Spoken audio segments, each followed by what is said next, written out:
Jane's back with us. Look, Arsenal through to the 5th round, but my goodness, Mikel Arteta, it's no surprise that he's worried about injuries, is it?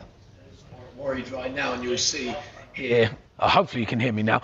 You'll see here a few of the current injuries. We're going to hear from Mikel Arteta in just a second as well, but just to update Kai Havertz. He's got a muscular injury. He had a long spell on the sidelines with a knee problem, picked up on the opening weekend of the season against Manchester United. Mikel Merino pretty much ruled out for the season. Ricardo Calafiori went down in the warm-up. That's the second time he's gone down in a warm-up this season. Went down against in a warm-up for Brighton earlier in the season. And Martin Odegaard's picked up a variety of different injuries. She had the shoulder problem, had a knee problem, and it seems like another knee problem that he picked up against Brentford. The injuries are piling up. Some good news for Arsenal fans. Ben White, who went off in the game against Wigan, actually posted on his Instagram last night and said 3 points, no injuries. So there's some positive news. What I would put out, these three in particular, the physicality that all three possess, the height, it's been such a key part of Arteta's success this season.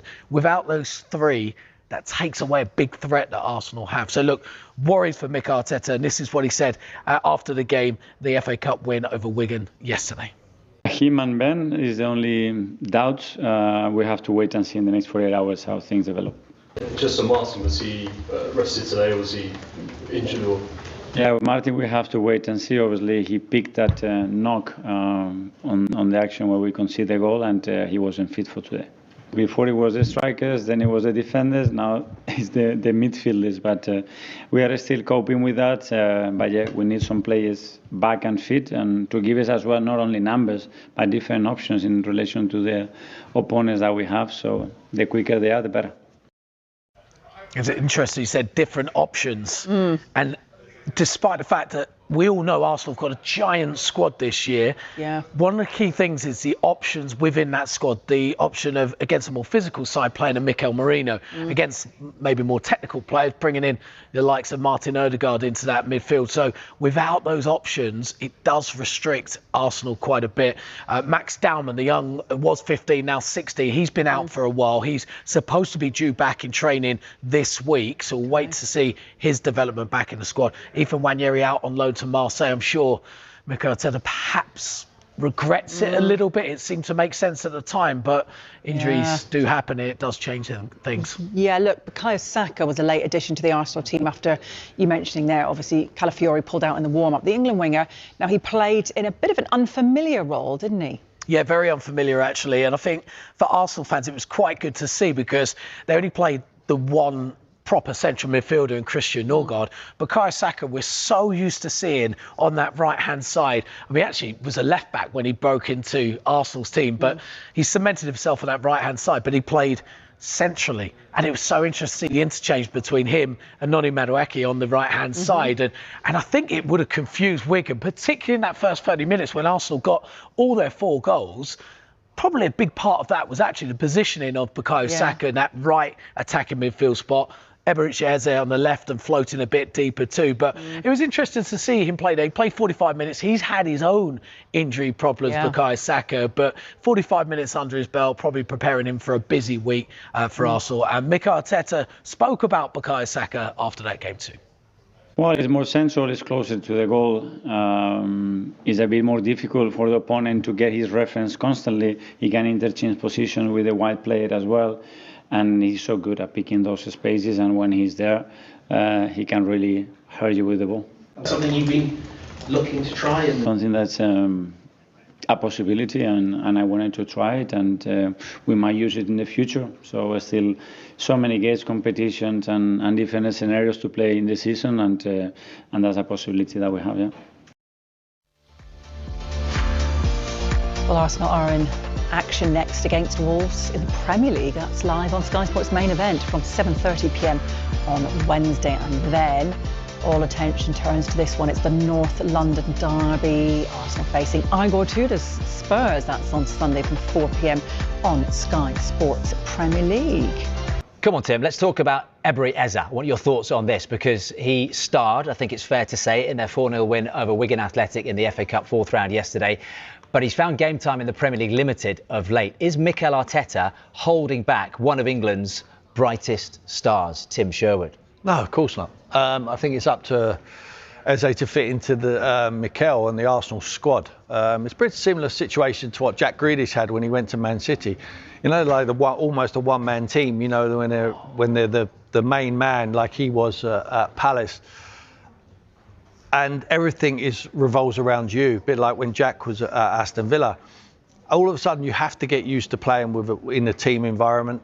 The structure you have to get used to. It takes time, even though Eze's played in the Premier League before. And not only that, when he was playing at Palace, no one sat back in that low block what he's experiencing time and time, week after week at Arsenal, you know, and that's them spaces where he used to operate in behind the midfield have got tighter and tighter. So he has to work on his game. He still needs to develop. They will find a space for him. I believe he's a very talented boy. I think he's probably in that number 10, traditional number 10 position. I think he's the most talented one we have, you know, along with Cole Palmer.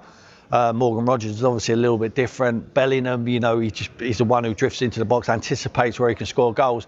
I think he will get it right. It's just going to take a little bit of time, and more time than they thought. But I think he'll play again at the weekend. If you've scored a hat-trick in your last game in the North London derby, I think Mikel, because of injuries as well to the squad, I think he'll throw him in again at the weekend and see how he gets on. Yeah, look, he was fantastic in this game, wasn't he? Absolutely. But Tim, and I always play devil's advocate on the show, he, since this game, has registered just 2 shots in the Premier League. But not a lot of game time. You know, I think the start the other day where he'd come off half time, didn't he? And I think it was the first start he had in 8 or 9.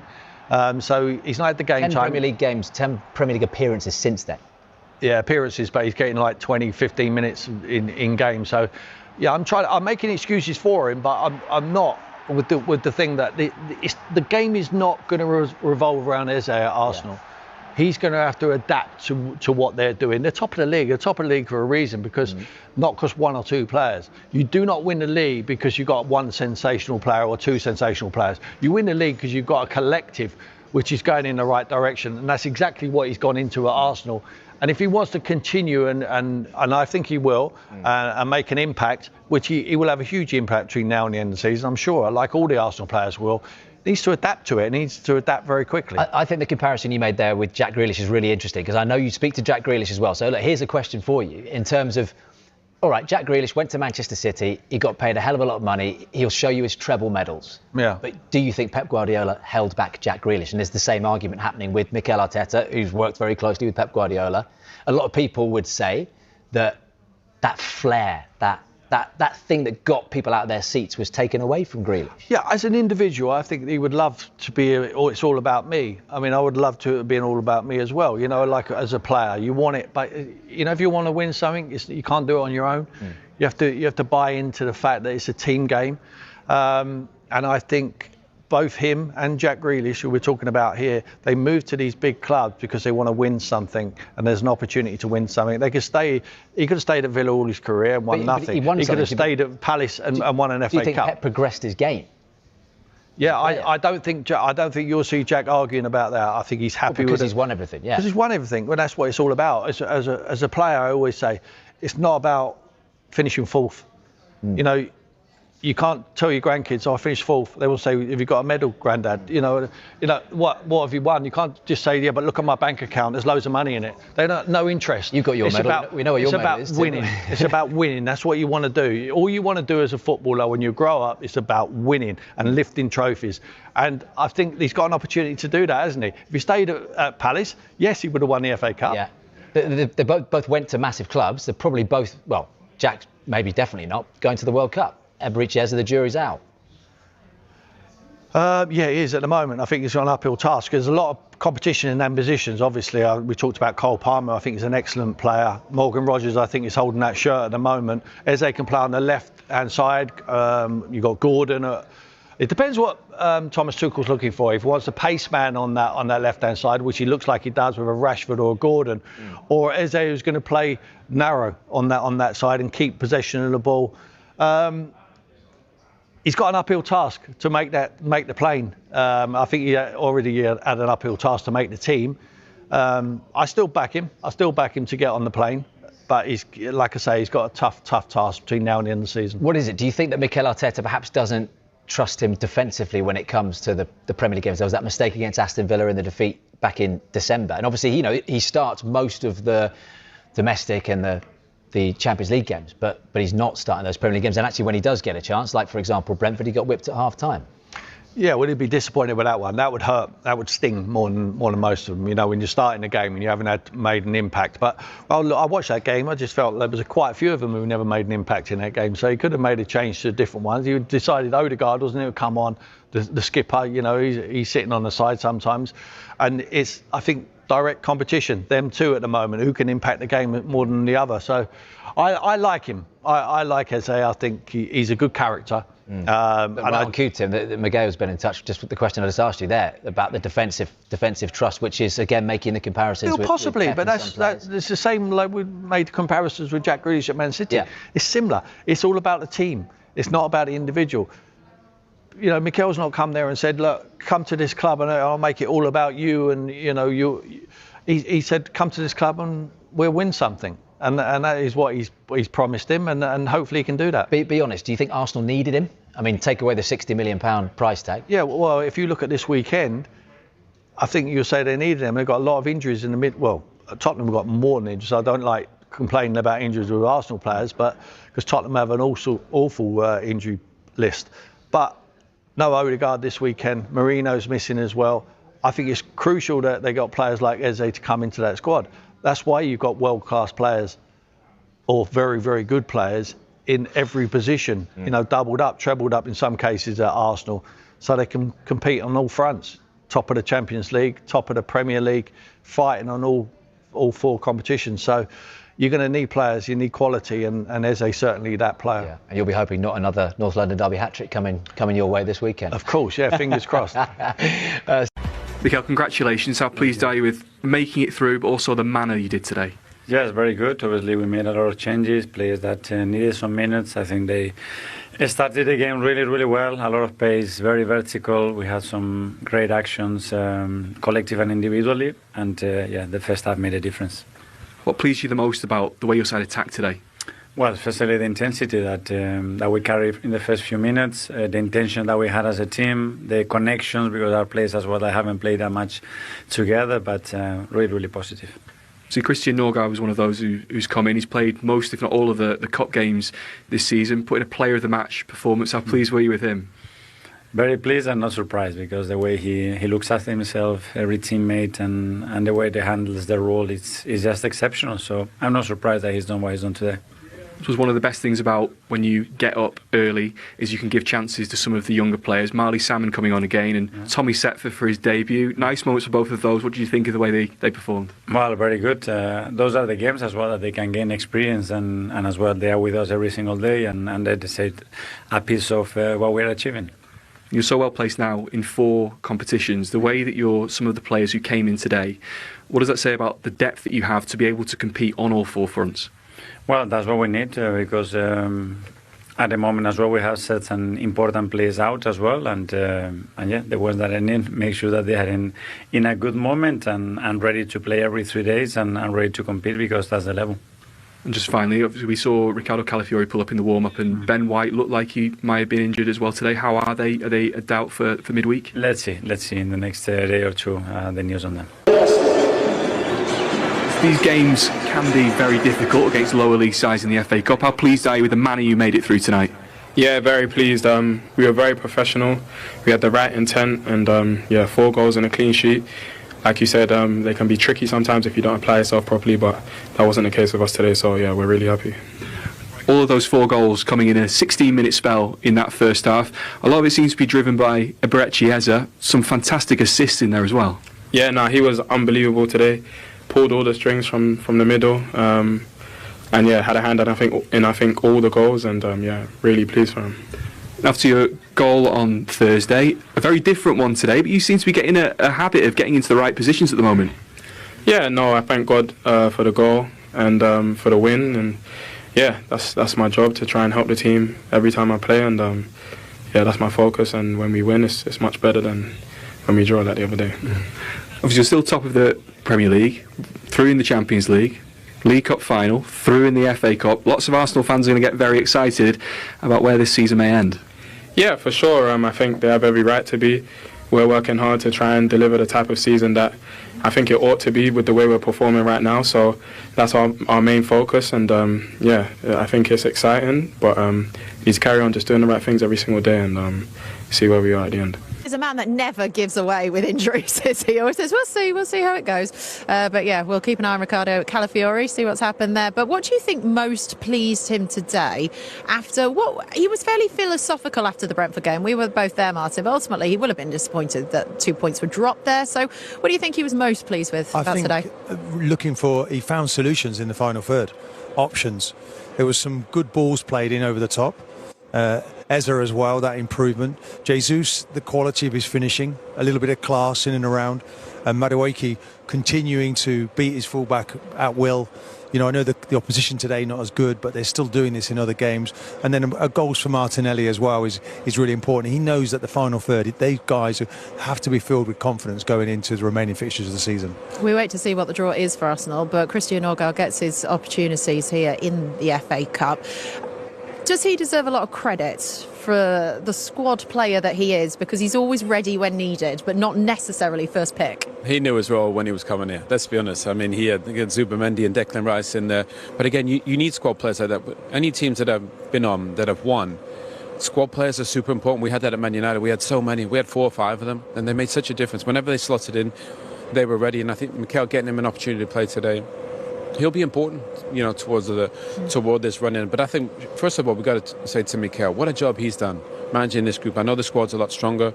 They finished second, but they look ready for the occasion, and that's all you can be. I think he's done a brilliant job coaching this team, and they're the favourites virtually in every competition. That's down to Mikel and the squad that they've built. But again, he'll want them to just finish this job. They put in such a great effort up to this point.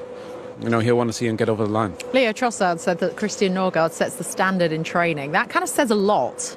Do you not think? Do you know, and there's been games when you've wanted to put him on the bench, but you've not been able to. But yet he comes bouncing back. First training session, I'm being told his attitude is great. These are the really important players that you bring into the football club. You've got to get the right mix. You know, everyone plays their part. And it's just like... you know, he's probably going around the dressing room doing a little bit of that work for the manager, reminding people of how good they are. And that's something that you can forget. The scrutiny now is so huge that players start to wonder, am I good enough? Can we win things? You know, that inner circle has to stay really tight. Do you know, and for them to go on and win something, the pressure, you've got to love it, you've got to relish it, start to enjoy it. These opportunities don't really come along too often. To be still in 4 competitions, you know, 1 final in the box, ready to go. Let's get it on with Man City, who are starting to go through the gears. And you've got to enjoy this tussle. This is the life now of you're a prospective champion, and this is the lifestyle. You've got to get used to it, and you've got to enjoy it, embrace it. Luckily tonight, they've been able to rest players. And then it just shows the strength of the group. They've come in. There's still people. They're still not really secure. Who is the best 11? Who is the best centre forward? You know, who's going to play out in those wide positions? So it's all up for grabs, as is 4 trophies. Yep, exactly what Mikel Arteta wants. Competition for places. Let's hear from Christian Norgard. He's speaking to Danny. Christian, congratulations. A big win at home. Is that exactly what you needed after Thursday night? Yeah, I think so. We've looked really solid in the early stages of these competitions, and it's about keeping that momentum. We've looked really good in the Carabao Cup, in the Champions League group stages, and now also in the FA Cup, progressing to the next round. For the first half was really, really good, and that always makes the second half a little bit more slow maybe, but in general I thought the focus was good. We didn't give a lot away also in the second half, so very positive. The most pleasing thing as well, when you did get that first goal, you followed it up with second, third and fourth very quickly. Yeah, exactly.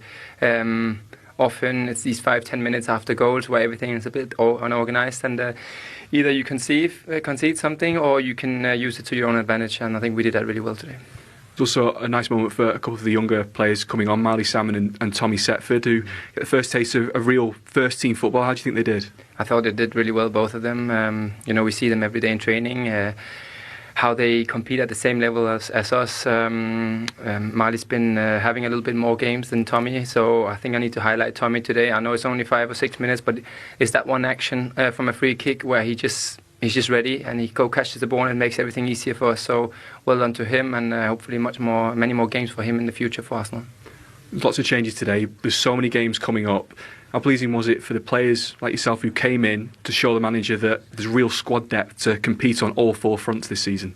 Yeah, it's you need to fulfill the role that you've been given, and that will be like that for the whole season. You never know when the manager will point at you, and you just have to be ready to perform. And today, a lot of us, I think, showed that we are ready when it's needed, and that we have a depth that will be useful coming towards the end of the season. And perform you did, because as well, Christian, you are the Emirates Player of the Match. Congratulations. Thank you very much.